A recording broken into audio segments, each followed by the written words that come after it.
Hello everyone, this is again Professor Vincent Torre Bongolan. Ayan, so kapanapanabik ang pagsisimula ng impeachment complaint against the Vice President Sara Duterte dahil sinisigurado natin at sinigurado na po ni Vice President Sara Duterte that it will be a bloodbath impeachment battle. Okay? So, eto na nga mga kaibigan, ang paunang pasabog sa pagbubukas ng sesyon sa Senado. Okay? Kahapon po ay pinag-usapan, tinalakay po ang impeachment process.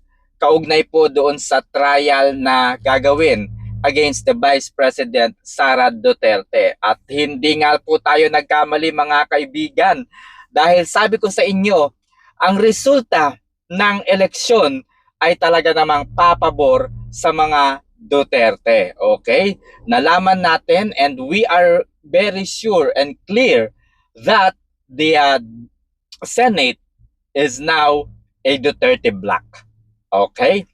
So sa pagbubukas po ng 20th Congress ay marami po ang mga kongresista na magpapabango sa mga Duterte. Marami pong senador din ang magpapabango sa mga Duterte. Because the result of the election tells us how people loved Duterte. It tells us how people believe sa mga Duterte. No?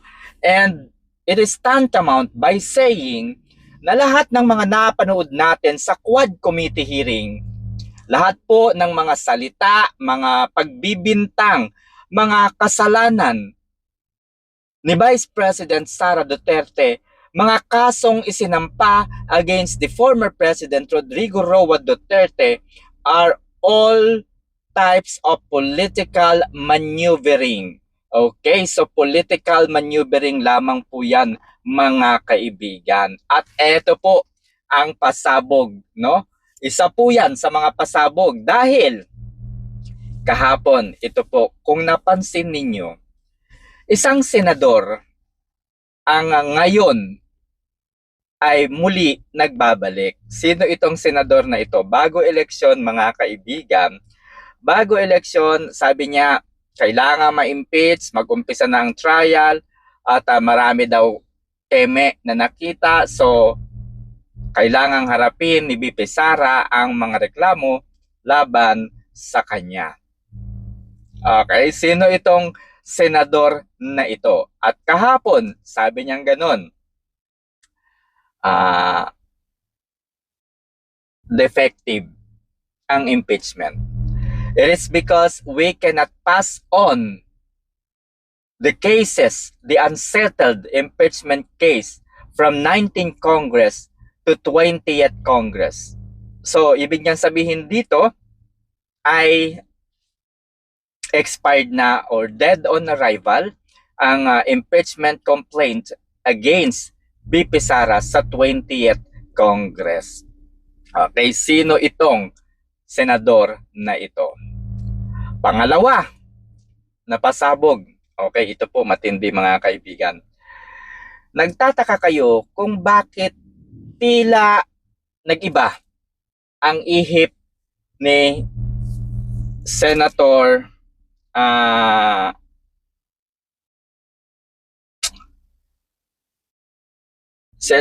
Villanueva.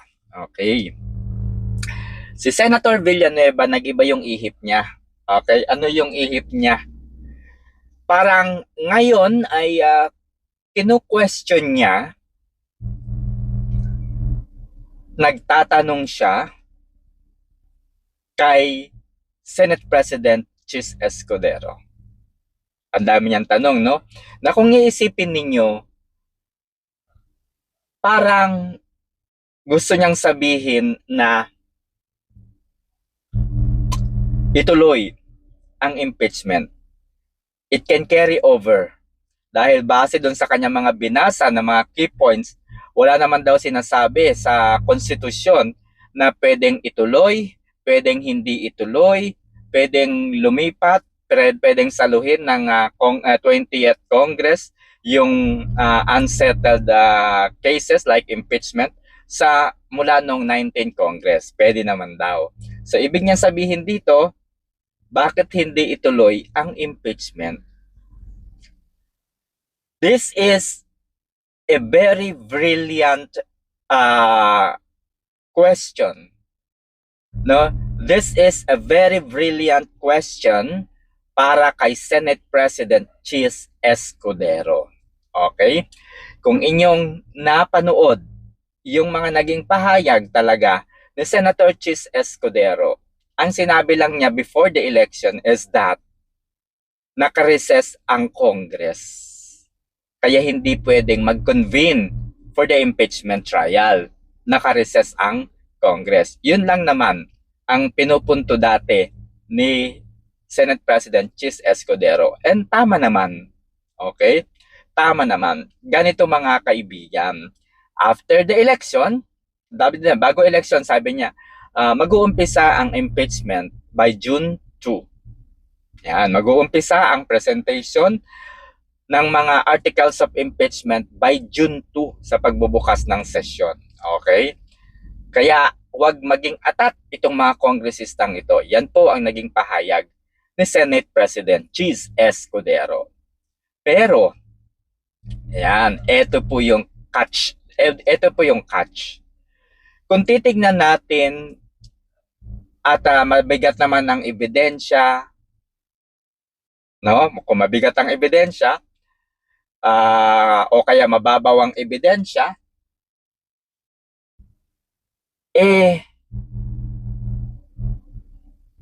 alam po niya, no? Alam po niya na ang impeachment case laban kay BP Sara ay hindi mananalo. Ibig sabihin, alam po niya na mamamatay po ang impeachment trial. Alam po niya yan. Pero,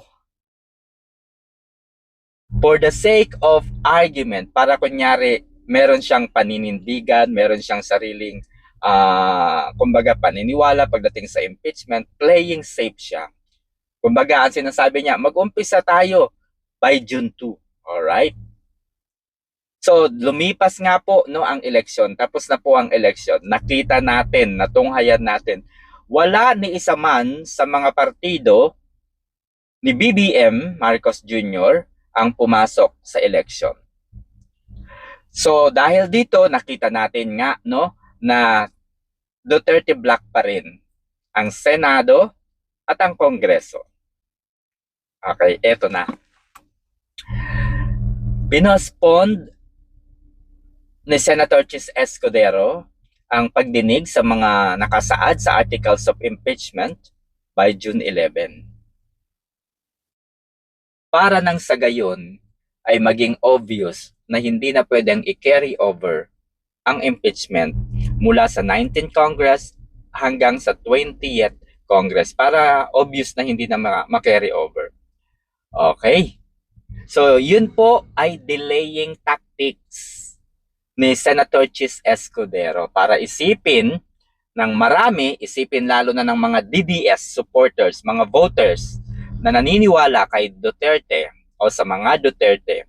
Uy, ang galing naman ni Chis, talagang pinanindigan niya. Pinanindigan niya talaga na hindi pwedeng tumawid ang impeachment sa 20th Congress. Kaya ganyan. So therefore, ang lumalabas ngayon ay nakikisimpatya itong si Chis Escudero. Parang nanliligaw ba sa mga Duterte? Alam niyo po kung bakit? Dahil may pangarap pa po siya. Ito po nakikita ko, no? Pangarap po niya na manatili sa Senado. Ayaw po niyang maalis bilang Senate President. Okay? So yun po yung gustong palabasin ni Senator Villanueva. Si Senator Villanueva, alam naman natin, tutol yan sa impeachment even before. Pero ngayon ay nakikunyari okay siya sa impeachment. It is because kailangan niyang hulihin itong si Senator Chis Escudero kung ano yung talagang nasa puso nito, kung ano yung legal. Pero ang purpose noon, nanliligaw si Chis Escudero para hindi siya mapalitan. So, kumbaga guys, no, yung naging tanong ni Senator Villanueva kahapon kay Senate President Chis Escudero is a reverse psychology. Is a reverse psychology. So, ibig sabihin, noon pa man, bago pa man ang eleksyon, siya po ay tutol na sa impeachment complaint. Dahil sa kawalan po ng ebidensya, wala po siyang nakikitang halaga para ma-impeach si Vice President Sara Duterte. So yung kahapon na nangyari is a reverse psychology na hinuhuli niya itong si Senate President. Yan po yung nakikita ko. Hinuhuli niya in the sense na ayaw nga ba talagang ituloy ni Senate President Chis Escudero ang impeachment dahil alam niya ang batas, alam niya kung ano yung mga nakapaloob sa impeachment procedures na nakasaad po sa konstitusyon at doon sa Senate Rules on Impeachment. Yun ba yung totoo? Kaya hindi matutuloy o nais niyang patayin ang impeachment? Or kailangan niyang magpabango sa mga Duterte? It is because he wanted to stay in the Senate as the Senate President. Yan po yung pangalawang findings natin. Okay? Ito po ang pangatlong findings, no? Na talaga namang ikagugulat ng lahat. Okay? Ito po yung pinakang findings natin. Inaresto. Unahin natin. Nagsampa po ng kaso ng reklamo itong si Attorney Vic Rodriguez sa Supreme Court. Kaugnay po doon sa maanumalyang 2025 national budget. So kasama na po dyan yung paglilipat ng pondo mula sa PhilHealth patungo sa National Treasury, pondo po ng PhilHealth na ginamit sa peace and order, at iba pang mga pondo na tinanggal, binawasan po ng laman, no? Hindi po binigyan ng pondo, etc., etc. So ibig sabihin, lahat po ng anomalya na nakita, natagpuan at narinig natin sa 2025 national budget ay yan po yung inilagay ni Attorney Vic Rodriguez. So kinu-question po niya yung constitutionality ng budget ngayon 2025. So napanood natin ang ilan sa mga oral arguments ng Korte Suprema at dito natin nalaman na ang Solicitor General na si Attorney Minardo Guevara na dating Department of Justice yata noong panahon ni dating Pangulong Rodrigo Roa Duterte. Kilala natin ito, napakahusay, magaling na abogado. Talaga namang hindi po ito patitinag sa kanyang galing. Okay, eto na nga mga kaibigan. Doon sa oral arguments na ginawa ng Supreme Court kaugnay doon sa reklamo ni Attorney Vic Rodriguez, nalaman natin, natunghayan natin kung paano naging bobo itong si Attorney Minardo Guevara. Bobo in the sense na nahihirapan siyang ipagtanggol ang mga ahensya ng gobyerno, ang mga executive ng gobyerno dahil nga po doon sa anomalya sa 2025 budget. Ang lagi nga pong sinasagot ni Attorney Minardo Guevara, lalo na po nung tinanong po siya ni Attorney o ni Justice Ami Lazaro Javier, Justice Kagiwa, Justice Kagiwa, Justice Ko at iba pang mga justices, kahit na yung isa pa, no, yung pinakang Chief Justice, no, hindi po siya nakakasagot. Hindi po makasagot si Attorney Minardo Guevara at ang sinasabi niya, it is so very hard to speculate something. And we leave it to the wisdom of the Congress. So ibig sabihin po noon, mahirap mag-speculate ng kung ano-ano, mahirap mag-isip, mahirap magbintang, okay? Pabayaan natin ang Kongreso na magpaliwanag bakit nga ba nila ito pinondohan, bakit nga ba nila ito ginawa, and so on and so forth. And then, noong February 27, if I were not mistaken, kung 27 ba o February 21, nag-file po ng formal, no, nag-submit po ng letter si Attorney Minardo Guevara sa Supreme Court. Sabi niya, ibasura nyo na itong reklamo na ito kasi walang nilabag ang gobyerno, legal at makatarungan, tama lamang ang ginawa. So, itigil na ang arguments na ito. Pero hindi pumayag ang Korte Suprema. Okay? Eto na nga, gumawa na naman ng kalokohan ng gobyerno, pinadakip si Rodrigo Roa Duterte at dinala sa ICC. Dito po natuklasan natin, natunghayan natin at nalaman natin ang pambabalahura, panggagago ng mga opisyal ng pamahalaan, no? Ang kanilang kumbaga hindi pagsunod at hindi pagtalima, hindi paniniwala, no, talagang winaglit nila kung ano ang nakasaad sa ating konstitusyon, nakasaad sa ating saligang batas at ang sinasabi ng ilan sa mga jurisprudence, maging ang Rome Statute of the International Criminal Court ay hindi po nila ginawa at sinunod. Binastos po nila ang saligang batas. Okay, para maitapon lamang at madala sa ICC si Rodrigo Roa Duterte, mawala sa kanilang landas. At nagsagawa nga po ng Senate probe si Senator Amy Marcos. Siya po kasi ang chairman ng Committee on Foreign Relations. So, eto na nga mga kaibigan. Nang madala po sa ICC si former President Duterte, ay nag-file po ang anak ni Pangulong Duterte ng reklamo sa Supreme Court, no, sa pamamagitan ng mag-amang abogado na sina Attorney Salvador Panelo. Okay, so they invoke the writ of habeas corpus. Yan po ang laman po ng reklamo ng mga anak ni dating Pangulong Rodrigo Roa Duterte. So kasama dyan yung mga taong involved sa pagpapadakip at pagpapakidnap kay former President Rodrigo Roa Duterte. So nalaman natin na ang mga ebidensya para maipatapon si Duterte sa ICC ay napatunayan natin yan.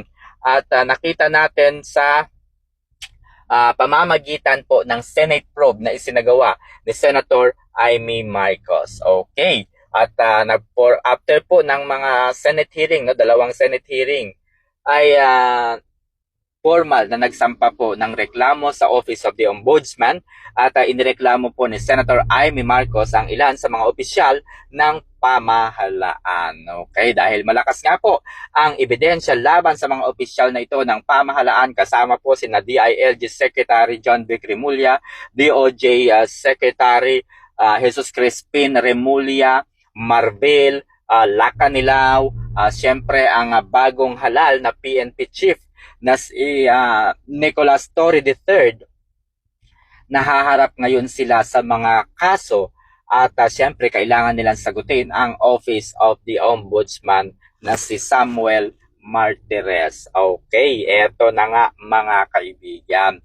Dahil ang trabaho ng isang Solicitor General ay ipagtanggol ang mga opisyal ng pamahalaan sa tuwing sila po ay naku-question o kinu-question o kung sila po ay inireklamo. Ang trabaho po ng Solicitor General ay magsilbing abogado or counsel ng gobyerno in general. At this point in time ay he recused to defend this officials. Okay, ayaw na po niyang ipagtanggol ang mga opisyal na ito. Sa kadahilan ng hindi kayang baguhin, hindi kayang pagtakpan ang isang pagkakamali ng isa pang pagkakamali. Wala po sa dugo ni Solicitor General ang magsinungaling. At eto po, no, eto po ang pinaka nakaka-suspense, no? Inihayag po ni Vice President Sara Duterte ang bagong grupo na magtatanggol sa kanya sa impeachment complaint. So kasi siyempre hindi po mawawala diyan yung kanyang father-in-law, no, na si Attorney Lucas Carpio, no? Ang tatay po siyempre ng kanyang asawa na si Attorney Mans Carpio. Okay, eto na nga mga kaibigan.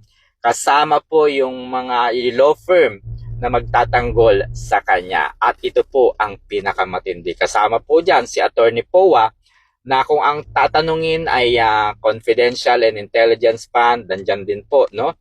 Siyempre, binanggit po ni BP Sara yung magiging role ng mga abogado niya o mga defense lawyers niya. Kung tungkol sa confidential fund, may abogado siya. At ito po ang pinakang matindi. Ano po sa palagay ninyo mga kaibigan? Ang pagre-resign ba ni Attorney Menardo Guevara ay isang hudyat na siya po ay isa sa mga magiging defense counsel ni Vice President Sara Duterte.